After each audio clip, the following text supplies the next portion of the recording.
क्या कोई ऐसी भी दुल्हन होगी? क्या किसी की ऐसी भी किस्मत होगी? क्या किसी की ऐसी भी शादी हुई होगी जिसे ना मेहंदी लगा, ना कोई खुशी, जिसे अपने पति के बारे में कोई अता पता नहीं, ना ही ससुराल की कोई खबर, ना कोई सपना सजाया, ना दिल में किसी तरह के जज्बात और उमंग उठे।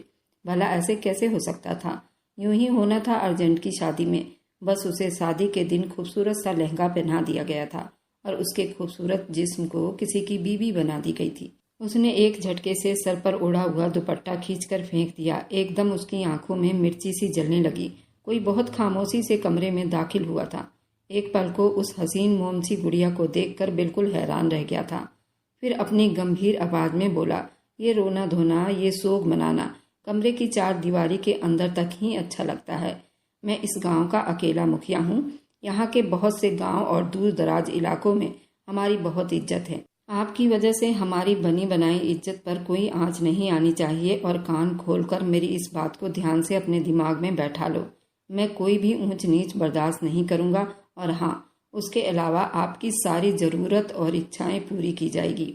आपको किसी तरह की कोई तकलीफ या शिकायत का मौका नहीं दिया जाएगा और मेरे परिवार वालों की तरफ से तुम्हें कोई तकलीफ नहीं मिलेगी। सामने से आती हुई भारी मर्दाना आवाज़ पर वह घबराकर पलटी थी। वह उसके तरफ ही देख रहा था। कुछ पल में उसकी बोलती बंद हो गई। उन दोनों की नजरें मिली और बहुत अच्छे से मिली। जो लंदन जैसे आज़ाद माहौल का हिस्सा थी, जिसकी फैमिली बैकग्राउंड बहुत स्ट्रॉन्ग और अमीर थी, बचपन से बोल्ड माहौल में रहकर जवान होने वाली, आज उस अनजान आदमी के सामने पसीना पसीना हो गई। वह तमन्ना, जो मर्दों के बीच में बहुत कॉन्फिडेंस से बात करने वाली, आज धीरे से कांप रही थी। इतने खूबसूरत मर्द देखे, लेकिन कभी उसने धड़कनों को यूं भी काबू नहीं किया था। फिर ऐसी हालत में खुद को देखना, ये समझ नहीं पा रही थी। बहुत ही अफसोस हुआ मुझे आपके लिए। आप तो बिल्कुल परी जैसी हो। आपको देखकर तो कोई मना ही नहीं कर सकता। आपके लिए मौत को भी गले लगाना पड़ेगा तो लगाने से कोई पीछे नहीं हटेगा। और जब आपकी मर्जी ही नहीं थी तो मना क्यों नहीं किया अपने बाप से कि मुझे शादी नहीं करनी? क्यों की शादी? चाहे जिस भी हालात में शादी हुआ हो, जो सिचुएशन बनी थी वह मैं संभाल लेता। आपके साथ तो कोई जबरदस्ती नहीं की थी ना, या बंदूक सर पर रखकर तो तुम्हें ब्याह कर नहीं लाया था। फिर अब ये रोना धोना क्यों?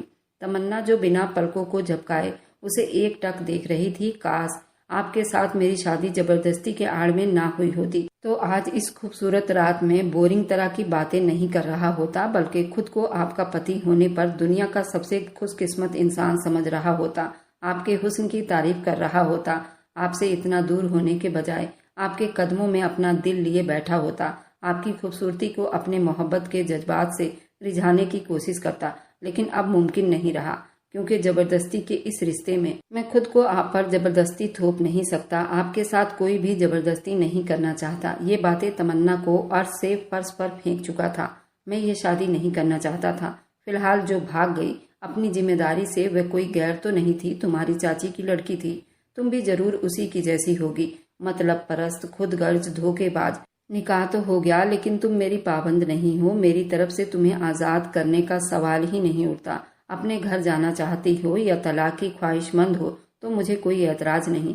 मैं खुशी खुशी तुम्हारी ख्वाहिश का एहतराम करूंगा। लेकिन अगर तुम मुंह छुपाकर भागी तो फिर सज्जाद के कहर को देखोगी। और हाँ, तुम अपने माँ बाप को मेरा पैगाम जरूर दे देना। मैं मार्केट में बिकने वाला खिलौना नहीं, जिसे खरीद कर उसे खेल कर अपना दिल बहलाकर छोड़ दिया जाए। मैं सज्जाद हूँ। मेरे घर में और मेरे गांव में मेरी हुकूमत चलती है। अगर तुमने ऐसा वैसा कोई भी कदम उठाया, उस पल तुम मेरी बीवी, मेरी मलिका होकर भी मेरी नज़रों में कोई हैसियत नहीं रखोगी। ये जबरदस्ती की शादी, इससे मुझे नफरत है। तुम्हारी ये बेपनाह खूबसूरती, ये हुस्न किसी काम का नहीं, इसलिए ये बोझ उतार कर खुद को सुकून में कर लो। वह थोड़ा मुस्कुराकर हंसा था। वह तेजी से बाथरूम की तरफ बढ़ गया और तमन्ना वहीं पत्थर बनी रह गई। वह अपनी जगह से हिल भी ना सकी। इतनी बेइज्जती, इतना बड़ा थप्पड़, शादी के रात ये सब क्या हो गया था? वे किसी और के गुनाह का भुगतान भरती अपना सब कुछ छोड़ बैठी थी। जिस आदमी के लिए वह उसे अपने शब्दों से बेमोल कर गया था, आंखों से आंसू गिरने लगे थे। अल्लाह ने सूरत क्या अच्छी दे दी तो खुदा बन बैठे हो। और दिल अगर इतना ही काला था तो मुझसे निकाह क्यों किया? उसी दिन मना कर देता। तमन्ना से निकाह कबूल करवाना इतना आसान नहीं था। जनाब पतिदेव, सारे हिसाब बराबर ना किया तो मेरा भी नाम तमन्ना नहीं। उसने ये खुद से कहा। इस आदमी को जरा भी शर्म नहीं आई। वह पहली ही नज़र में उस घमंडी इंसान पर अपना दिल हार बैठी थी। जो हंगामों की हालत में उसका पति बना दिया गया था। तमन्ना के लिए आगे न मौत छोड़ी थी न पीछे जिंदगी। वह धड़ाम से सोफे पर गिरती बैठ गई और अपनी किस्मत पर रोने लगी। जहां वह कुछ देर पहले हुए उस निकाह पर मातम मना रही थी, वहीं अब उस संगदिल आदमी पर पहली नजर में अपना दिल हारने पर खुद को कोस रही थी। मेरी ये आप बीती उस दिन शुरू हुई थी जब पापा जल्दी ऑफिस से घर आए थे। तमन्ना बेटा कहाँ हो, जल्दी आओ। कासिम घर में आते अपने दोनों बेटियों को आवाज देने लगे। अब्बू। तमन्ना हंसती मुस्कुराती हुई सीढ़ियां उतरती नीचे आई। उसके सामने ही अब्बू बैठे थे। क्या बात है पापा, आप आज जल्दी आ गए हो?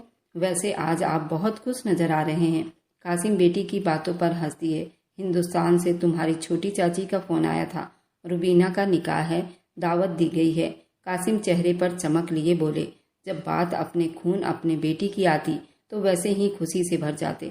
वैसे भी पापा मुझे हिंदुस्तान देखने का बहुत क्रेज है। मैं तो जरूर चलूंगी इस बार, तमन्ना एक्साइटेड होकर बोली। कहाँ जाने की बात हो रही है दोनों बाप बेटी में? अरे सबीना, रुबीना बेटी की शादी है। हिंदुस्तान से आज ही फोन आया है। हम सबको बुलाया गया है। तमन्ना चल रही है, आप भी तैयारी कर लो।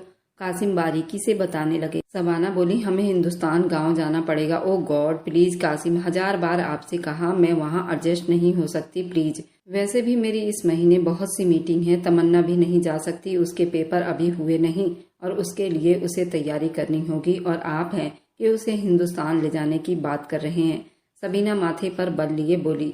वह छोटे भाई की बेटी है सबीना। मैं कभी नहीं कहता कि आपको अपने साथ हिंदुस्तान चलने के लिए, लेकिन इस बार अगर तमन्ना हिंदुस्तान जाना चाहती है तो तुम उसे नहीं रोक सकती। कासिम भी अब नाराज शब्दों में बोले। मम्मी, मैं इस बार पापा के साथ हिंदुस्तान जरूर जाऊंगी, आप मुझे नहीं रोक सकती। आपको नहीं जाना मैं ये समझती हूँ, लेकिन मैं पापा के साथ जरूर जाऊंगी। तमन्ना अब जिद्दी शब्दों में कहती हुई उठ खड़ी हो गई। आखिरकार वही हुआ जो सबीना बिल्कुल भी नहीं चाहती थी। वह हिंदुस्तान कभी नहीं जाना चाहती थी, लेकिन वह तमन्ना को अपने साथ हिंदुस्तान लाने पर नहीं रोक पाई थी। तमन्ना हिंदुस्तान जाने के लिए अपनी मम्मी को मना चुकी थी और वह बहुत खुश थी। उसने कभी हिंदुस्तान नहीं देखा था और अब पहली बार अपने पापा के साथ अपने मुल्क उन लोगों के बीच जा रही थी। हिंदुस्तान एयरपोर्ट पर उतरते ही सामने उन्हें अपने बहुत पुराने नौकर खड़े नजर आए थे जो उन्हें लेने आए थे। उनके पापा बहुत खुश थे। उनके लिए ये सब नया नहीं था, इसलिए वे सारे रास्ते उनके साथ बातों में बिजी रहे। लेकिन तमन्ना के लिए ये बहुत अनोखा और दिलचस्प नजारा था। वे अपने दाएं बाएं जाते हुए पहाड़, खेत, झरना, पेड़ बड़ी चाहत से देख रही थी। आखिरकार उनका सफर पूरा होने वाला था। गाड़ी ऊंची नीची ढलानों से होती हुई वह हवेली के अंदर आकर रुकी। दरवाजे के बाहर उसे बहुत से लोग खड़े नजर आए, जिनमें उसके बुआ, फूफा, चाचा, चाची, उनके नौकर और कुछ औरतें शामिल थी, जिन्होंने बड़े जोरदार अंदाज में उनका स्वागत किया था। सिर्फ उसके पापा ही नहीं बल्कि उसे भी बहुत प्यार दिया था, जिस पर वो बहुत खुश और एक्साइटेड सी नजर आ रही थी। वह फ्रेश होने और खाना खाने के बाद कुछ देर आराम करने के लिए एक कमरे में लेट गई, लेकिन यहाँ उसकी आंखों से नींद कोसों दूर थी। लेकिन वे करवट बदलते बदलते आखिर उसे नींद आ गई थी। नींद पूरी करने के बाद जब वो उठी तो शाम हो चुकी थी। यहाँ आने पर सब कुछ नया माहौल देखकर वे थोड़ी घबरा सी गई थी। नए लोग, अरे बेटा आओ। जब उसकी चाची ने उसे वहीं खड़े होते देखा तो उसको आवाज दिया। उसकी चाची और कुछ औरतें मेहंदी के थाल सजा रही थी। वे सब आपस में लखनऊ के देसी जुबान में गाना गा रही थी। वहां की औरतें सभी अपने सर से दुपट्टा ओढ़कर और मुंह ढककर गाना गा रही थी, जिन्हें देखकर वे थोड़ी नर्वस सी हो रही थी। तमन्ना ने उस वक्त ढीली सी शर्ट और ट्राउजर पहन रखा था। लंबे घने काले रंग के बाल खुले हुए थे। वह खूबसूरती का खुद अपना मिसाल थी। उसका मूड ऑफ हो गया था क्योंकि यहाँ के लोगों को ज्यादातर देसी भाषा ही आती थी और वह किसी से बात नहीं कर पा रही थी। इसलिए उसका मूड ऑफ हो गया था क्योंकि यहाँ के लोगों को ज्यादातर अपनी देसी भाषा ही आती थी। उनके बीच जाना नहीं चाहती थी। चाची रुबीना कहाँ है? उसने हिंदी में कहा। ये उसके पापा की ही मेहनत थी जो वे लंदन में रहकर भी अपनी हिंदी भाषा नहीं भूली थी। लंदन में रहकर भी इतनी साफ हिंदी बोल सकती थी। बेटा, वे ऊपर के आंगन में है। वह हल्दी लगवाकर बैठी है। आज उसकी मेहंदी है। सब मेहमान जमा होंगे। तुम नौकरानी के साथ ऊपर चली जाओ। उसे जवाब देने के साथ वह एक नौकरानी को उसके ऊपर ले जाने को बोली। उसने एक नज़र सबको देखा। उसके पापा ने बताया था यहाँ की औरतें बड़े बड़े दुपट्टे के बिना कमरे से बाहर नहीं जाती। उसके पास सर पर ओढ़ने के लिए एक दुपट्टा तक नहीं था। उसे ये सब बहुत अजीब लग रहा था। नौकरानी उसे कमरे के दरवाजे पर छोड़कर चली गई। वह अंदर दाखिल होती हुई उसे हैरानी का जोरदार झटका लगा। उसकी भूरे रंग की आंखें हैरानी से फैल गई। उसका पूरा चेहरा एक कपड़े से ढका हुआ था, जिस पर सिर्फ उसकी 2 आंखें ही नजर आ रही थी। रुबीना आगे बढ़कर उसके गले लगी। तमन्ना भी उससे बड़ी खुशी दिल से मिली। तमन्ना उससे पूछने लगी, ये सब क्या है? ये हमारे यहाँ रस्म है हल्दी की। यहाँ दुल्हन किसी को अपना चेहरा नहीं दिखाती। अगर दुल्हन खुले मुंह घूमेगी तो उसके ऊपर रौनक नहीं चढ़ती। रुबीना ने उसे यहाँ के रस्म रिवाज के बारे में बताया। ओ गॉड, तुम्हारा दम नहीं घुट रहा? तमन्ना अजीब सा मुंह बनाती बोली, ये बूढ़े लोगों की पुरानी रस्म है, लेकिन तुम्हारे सामने मैं ये हटा देती हूँ। रुबीना ने अपने चेहरे से कपड़ा हटाती बोली। उसकी खूबसूरत आंखें तमन्ना को चौंकाने पर मजबूर कर गई थी। क्या बात है, बड़ी ही खूबसूरत लग रही हो, लेकिन तुम्हारी आंखें इतनी क्यों सूजी हुई है? तुम इतना क्यों रो रही हो? क्या तुम्हें ये शादी नहीं करनी, या फिर तुम्हें लड़का पसंद नहीं? तमन्ना ने उसे शरारत भरे शब्दों में पूछा। तमन्ना अक्सर फोन पर बात किया करती थी। उनके बीच इतनी गहरी दोस्ती ना सही, लेकिन अजनबी भी नहीं थे। तभी रुबीना अचानक उसके सीने से लगती रोने लगी। क्या हुआ रुबीना? तमन्ना परेशान हो गई। वादा करो ये बात किसी से नहीं बताओगी। वह उसके सामने हाथ जोड़े बोली। मैं वादा करती हूँ, लेकिन हुआ क्या है? उसका हाथ थामे बोली, बात यह है कि मैं इस शादी से बिल्कुल भी खुश नहीं। रुबीना की बात पर वह चौंक उठी थी। तभी वह पूरी बात बताना शुरू हो गई। मैं और जाहिद एक दूसरे को चाहते हैं। हमारे ही गांव का है, गरीब जरूर है, लेकिन मुझे बहुत प्यार करता है। पापा की सज्जाद के साथ कोई बात तय हुई थी जो पूरा ना हो सका, और उसके बदले झिरके में ये फैसला हुआ कि मेरी शादी सज्जाद से की जाएगी। अब इस सब में मेरी और जाहिद की क्या गलती है, और हमारा क्या कसूर है? सज्जाद बहुत घमंडी और मगरूर आदमी है।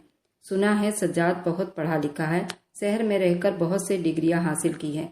यहाँ का बहुत बड़ा जाना माना आदमी है और रईस आदमी है। सब उससे डरते हैं और उसका हुक्म मानते हैं। कोई उसके खिलाफ नहीं जा सकता, लेकिन मेरा दिल राजी नहीं। मैंने उसे कभी देखा नहीं। मुझे ये शादी नहीं करनी। पापा सब जानते हैं, लेकिन वह झिरके के फैसले के आगे मजबूर हैं। बहती आंखों से उसने तमन्ना को सब कुछ बता दिया था, जिसे सुनकर वह चुप रह गई। अब तक उसने गांव के रस्म रिवाज के बारे में सुना था, लेकिन आज ये सब देखकर उसका खून खौल उठा था।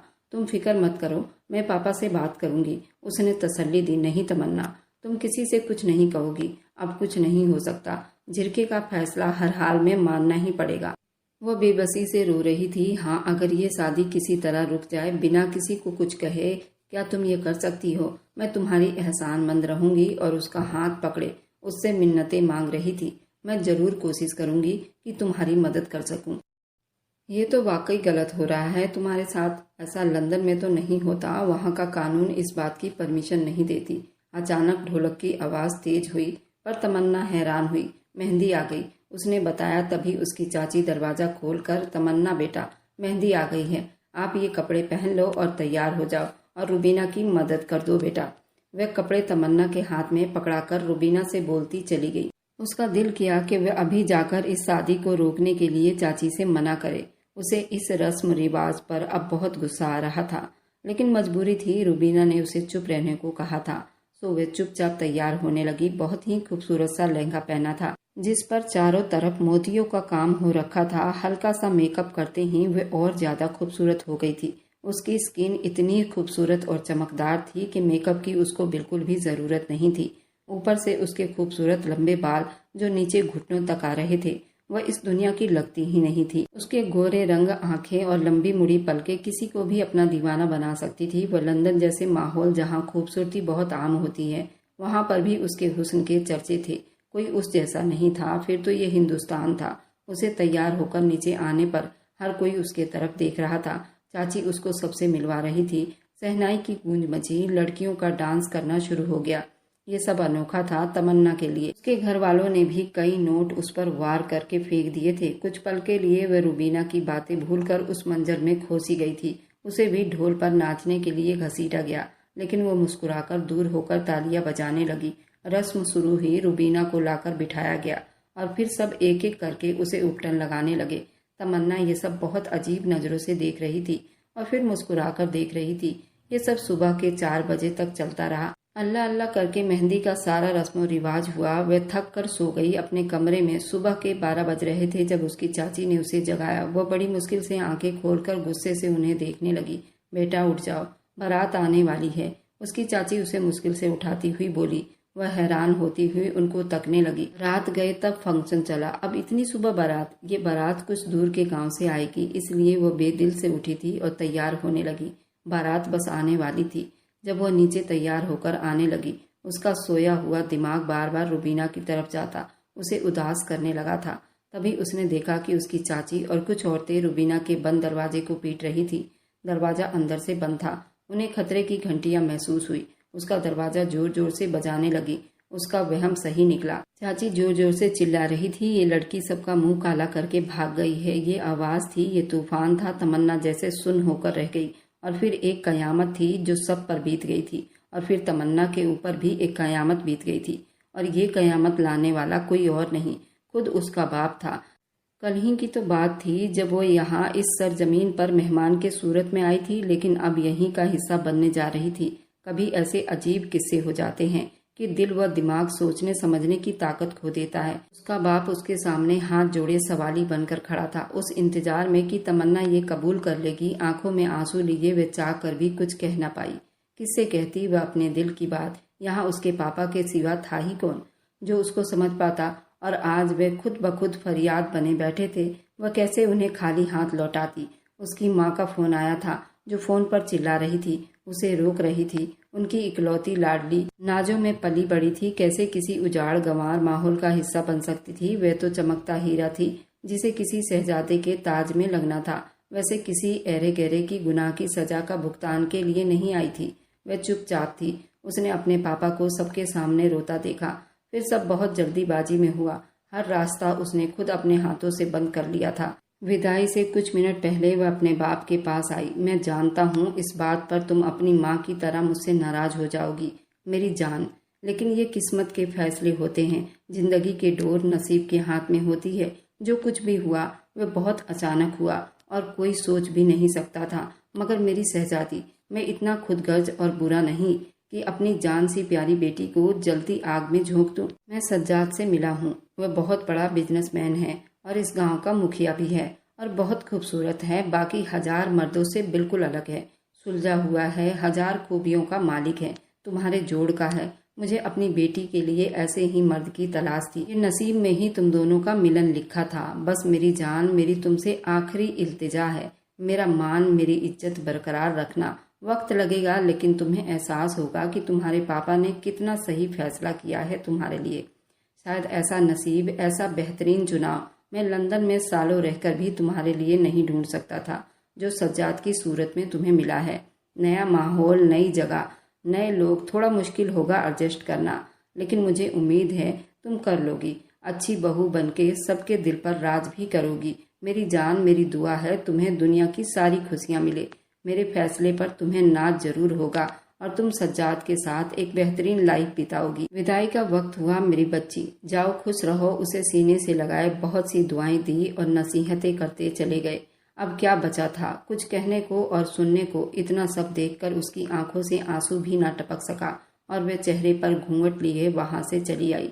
नई दुनिया में कदम रखे। न जाने कितना लंबा सफर था, लेकिन जब वो हवेली पहुंची, रात की अंधेरी हर तरफ फैल चुकी थी। पूरी हवेली मेहमानों और रोशनियों से सजावट से घिरी हुई थी। डीजे पर देहाती गाने बज रहे थे, उस पर गांव के लड़के और लड़कियां नाच रही थी। लेकिन इन सब चीजों को एहसासों से अलग रखती हवेली के बड़े से हॉल से होती हुई उसे अपने कमरे तक पहुंचा दी गई थी। सर पर ओढ़े बड़ा सा दुपट्टा उसके घुटन में और ज्यादा तकलीफ बढ़ा रहे थे। पता नहीं और कितने रस्म से गुजरने थे। इस हवेली में नई दुल्हन से सबको मिलाया जा रहा था। वह इस हवेली की खास औरत थी। अफसाना और उसकी दादी फूले नहीं समा रहे थे। अफसाना सज्जाद की छोटी बहन थी। उसकी एक बूढ़ी दादी थी और जब उन लोगों ने तमन्ना को देखा तो देखते ही रह गए थे। अल्लाह अल्लाह करके उसको कमरे में पहुंचाया गया। वह दुल्हन बनी थी, मगर दिल में न कोई जज्बात था, न उमंग। कभी उसने अपने सपने में भी नहीं देखा था और उस इंसान को उसका जीवन साथी बना दिया गया था। कमरे में आते ही उसने घूंघट उतार कर फेंक दिया था। इधर उधर नजर दौड़ाई। उसका ख्याल गलत साबित हुआ। कमरे की महंगी और शानदार फर्नीचर को देखकर उसका आंख चौंधिया गया था। बेशक गांव के थे, लेकिन इस वक्त वह एक मुखिया की बीवी थी और वह जिस आदमी की बीवी बनी थी वह कोई आम आदमी नहीं था। वह ड्रेसिंग टेबल पर जाकर खड़ी होती, एक एक चीज उतार कर फेंकने लगी। तभी वह अचानक अंदर आया था। वह एक पल को उसे देखता फ्रीज हो गया था। ऐसा लगा था जैसे चांद जमीन पर उतरकर उसके कमरे में आ गया हो। गोरा रंग, लंबे बाल, खूबसूरती की खुद मिसाल उसके मातम करने पर वह उसे अपनी मौजूदगी का एहसास दिलाते, अपने तरफ ध्यान दिलवाते। वह तो हैरान ही रह गई थी। तमन्ना को उसकी खूबसूरती और हैंडसम बॉडी ने हैरान कर दिया था।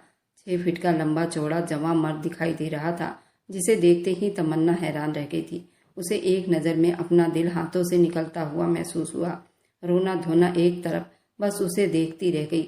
जब कुछ बातें करता, उसे इग्नोर करता वहां से चला गया, जिसे उसकी कोई अहमियत ना हो। वह सच में बहुत पढ़ा लिखा और शरीफ इंसान। उसके पापा के शब्द उसकी बेबसी का मजाक उड़ाने लगे। उसका दिल किया काश यहाँ मैं आई ही ना होती। दिल में अपने आप को कोसती हुई आगे बढ़ी। अपने कपड़ों में से एक आरामदेह ड्रेस निकालती बाथरूम में चली गई और वहां से कपड़ा बदल करके वहीं सोफे पर लेट गई। फजर की अजान के करीब सज्जाद की आंख खुली तो उसकी नज़र सामने सोफे पर लेटी उस हूर की परी पर पड़ी जो जन्नत से उतरी और गलती से उसके घर में चली आई थी। बड़ी बड़ी आंखें उस वक्त बंद थी। तभी वह धीरे से उठकर उसके करीब आया, गहराई से उसका जायजा लेने लगा। छोटी सी शर्ट, ढीला ट्राउजर, खुले बाल, चमकती गोरी रंगत। सज्जाद एक गहरी सांस लेता आगे बढ़ गया। वह एक मजबूत किरदार और एक अड़ियल और जिद्दी आदमी था। वह जितनी खूबसूरत थी, कोई और मर्द होता कब का सब कुछ भूलकर अपना हक वसूल कर लेता। नमाज पढ़ने और एक्सरसाइज करने के बाद वह 2 घंटे के बाद अपने कमरे में आया। उसे सोफे पर जागता, खराब मूड के साथ बैठा देखकर आंखें गोल घुमाता बोला, आप इन कपड़ों में कमरे से बाहर नहीं जा सकती। ये आपका लंदन नहीं, मेरा गांव है, जहां शर्म हया मद्देनजर रखते हुए कपड़ों का चुनाव किया जाता है। आप कोई और कपड़े पहन लो, इससे पहले कोई अंदर आ जाए। मैं किसी के पसंद से कपड़े पहनना तक पसंद नहीं करती। मेरे पास मेरे ही कपड़े हैं। वह उसे गुस्से से देखकर बोली। दिल अंदर कहीं उस आदमी को देखकर धड़कने भी लगा था, लेकिन वह उसे बताना नहीं चाहती थी। सज्जाद को उसकी बात कहीं ना कहीं ठीक ही लगी। ये पहली मर्तबा था जब उनकी आपस में बात हो रही थी। खैर, ये मत भूलिए कि आज आप जिस इंसान के साथ निकाह करके बैठी है, वह भी कल को किसी और का ही था। अगर वह भागी ना होती तो आपकी जगह आज वो यहाँ बैठी होती। उसकी हालत पर मजाक उड़ाता हुआ वह मुस्कुराया था। तमन्ना के तो जैसे तन बदन में आग लग गई थी। वैसे तो काफी पढ़े लिखे लगते हो, लेकिन आपसे ऐसी बात की उम्मीद नहीं थी। हजारों रंग इस्तेमाल के लिए बाजारों में मिल जाते हैं पैसों से, लेकिन इंसान सिर्फ एक ही होता है जिसकी कोई कीमत नहीं होती।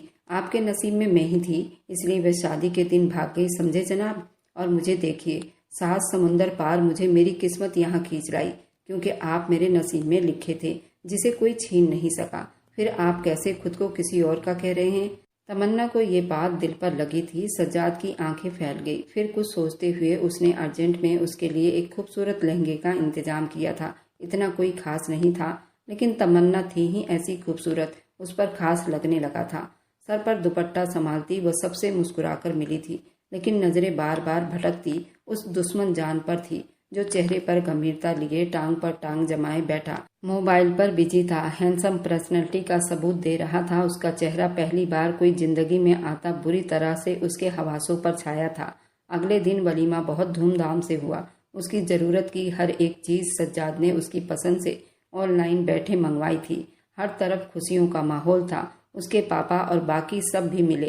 सब उसकी किस्मत पर नाच कर रहे थे, जिसे रुबीना बदकिस्मती से ठुकराकर चली गई थी। पापा ने बताया कि उसकी माँ उसके पापा और तमन्ना से बहुत नाराज है।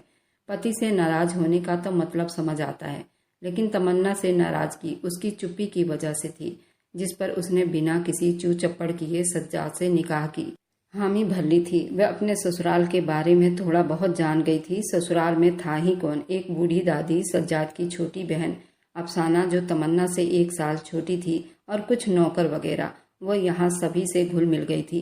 यहाँ के सभी लोग बहुत प्यारे थे और मोहब्बत करने वाले थे, जो तमन्ना की सोच से बढ़कर उससे मोहब्बत करते रहे, हर वक्त उसका ख्याल रखते थे। वलीमा की रात के बाद से उसका सामना फिर सज्जाद से नहीं हुआ। शायद वह शहर चला गया था जरूरी काम से, और साथ तमन्ना का दिल भी ले गया था और जाते जाते उदासियां उसे दे गया था। बेटा, क्या तुम्हारी सज्जाद से बात हुई? वह अपनी नई नवेली इतनी प्यारी दुल्हन को छोड़कर शहर जा बैठा है, उसे जरा भी तमीज नहीं। तमन्ना दादी की आवाज सुनती चौंकी थी। दादी, सज्जाद का नंबर उसके पास नहीं। वह अपने मोबाइल से नंबर देती। अफसाना जल्दी से बोली और मुस्कुराकर उसने अपना मोबाइल पकड़ा दिया। तमन्ना भी यही चाह रही थी कि सज्जाद की आवाज़ सुने, लेकिन तमन्ना का दिल बेचैन हुआ था। वह उसकी आवाज़ सुने, उसके मोबाइल से नंबर लेती। वह अपने मोबाइल में दिल चोर नाम से सेव कर गई और फिर दादी के कहने पर उसे कॉल मिलाना पड़ा था। जी मैं तमन्ना बात कर रही हूँ, आप घर कब आओगे? ये मैं नहीं, दादी पूछ रही हैं। अस्सलामुअलैकुम। तमन्ना ने बस छोटी सी बात की और सज्जाद को ये एहसास नहीं दिलाना चाहती थी कि वह उसके लिए बेकरार है। पहले तो वह हैरान हुआ, फिर बोला दादी से कह दो कि फिक्र ना करे बिना वजह, और आपने इतनी तकलीफ क्यों उठाई? तमन्ना उसके गुस्से से भरी आवाज़ पर बिलबिला उठी थी। बेटी क्या कह रहा है सज्जाद तुमसे? कब आएगा वह? दादी की आवाज़ पर होश में आई। उसने कहा जल्दी आऊँगा, कुछ ज़रूरी काम निपटाना है। मेरी फिक्र मत करो और आइंदा मुझे कॉल करके अपने नाजुक हाथों पर जुल्म ढाने की ज़रूरत नहीं। शायद उसने सुन लिया था, तभी गंभीरता से जवाब देता। खुद ही कॉल काट दिया था। उसके जवाब के इंतज़ार में थी। वो कह रहे हैं जल्दी आएंगे। उसने नॉर्मल शब्दों में कहा। चलो अच्छा है, अब देखना कैसे वह अपनी खूबसूरत सी नई नवीली दुल्हन की आवाज़ सुनकर भागता चला आएगा। दादी मुस्कुराती हुई बोली। वह उठकर चली गई, जबकि तमन्ना मुस्कुराकर भी गुस्से में हो गई थी। आपको पता है भाभी, जब हमें रुबीना के बारे में फ़ोन पर बताया गया कि वो भाग गई है तो दादी की तबीयत इतनी खराब हो गई थी कि हम सब घबरा गए थे। वह दूर का सफ़र नहीं कर सकती, जिसकी वजह से हम बारात में शामिल ना हो सके। तभी हमें आपके और भाई के जल्दबाजी की शादी पर बहुत दुख हुआ था। बहुत से शक और दुख ने घेर लिया था। कहीं जल्दीबाजी में भाई ने गलत फैसला और गलत इंसान तो नहीं चुन लिया, क्योंकि आप हिंदुस्तान की नहीं बल्कि एक अलग कंट्री की हैं और वहाँ के माहौल में रहकर आई हैं। जो पहली बार यहाँ आई थी, वह कैसे इस माहौल में रहेंगी और कैसे हम सबको समझ पाएंगी? आज ये सारी बातें गलत साबित हो गई। आप तो बहुत अच्छी हैं, मुझे बहुत खुशी हुई और मैं अल्लाह का शुक्र करती हूँ कि रुबीना के इस फैसले से हमें इतनी खूबसूरत और इतनी प्यारी भाभी मिली है। मेरे हैंडसम भाई को इतनी खूबसूरत हसीन पत्नी मिली। अफसाना की बातें तमन्ना के चेहरे पर मुस्कुराहट बिखेर गई थी। आप परेशान मत हो, भाई का दिल बहुत खूबसूरत है। वह कभी आपके साथ कुछ गलत होने नहीं देंगे। वक्त लगेगा लेकिन सब कुछ ठीक हो जाएगा। शादी की पहली ही रात तुम्हारे भाई मुझे अच्छे से सब कुछ समझा गए थे। जुल्म तो मेरे साथ हुआ, जो पति से पहली नज़र में मोहब्बत कर बैठी। ऊपर से मुझे ये सुनने को मिला कि मैं चाहूँ तो आज़ादी ले सकती हूँ। उन्हें कोई फ़र्क नहीं पड़ता। उन्हें जरा कोई ये तो पूछे, आज़ादी ही लेनी होती तो शादी क्यों करती? इसका अगला एपिसोड बहुत दिलचस्प रहने वाला है। दिल थाम कर सुनना होगा। और मेरी वीडियो आप लोग जहाँ कहीं से भी देखते हैं, कमेंट में अपने शहर और राज्य का नाम ज़रूर बताएं। मुझे आप लोगों के कमेंट पढ़ने में बहुत आनंद आता है और उन सभी का मैं बहुत बहुत धन्यवाद करना चाहती हूँ। जो लोग मेरी वीडियो को देखते हैं, लाइक करते हैं और शेयर करते हैं। अगर आपको आज की कहानी पसंद आई है तो वीडियो को ज़रूर लाइक कीजिएगा और अपने दोस्तों के साथ शेयर भी कीजिएगा। और हाँ, अगर आपने अभी तक हमारे चैनल को सब्सक्राइब नहीं किया है तो ज़रूर सब्सक्राइब कर लें। मिलते हैं हम अपनी कल की एक और नई दिलचस्प कहानी के साथ। मुझ पर सदा अपना प्यार और स्नेह बनाए रखें। सभी को मेरा प्यार भरा नमस्कार। दोस्तों खुश रहें, स्वस्थ रहें, मस्त रहें।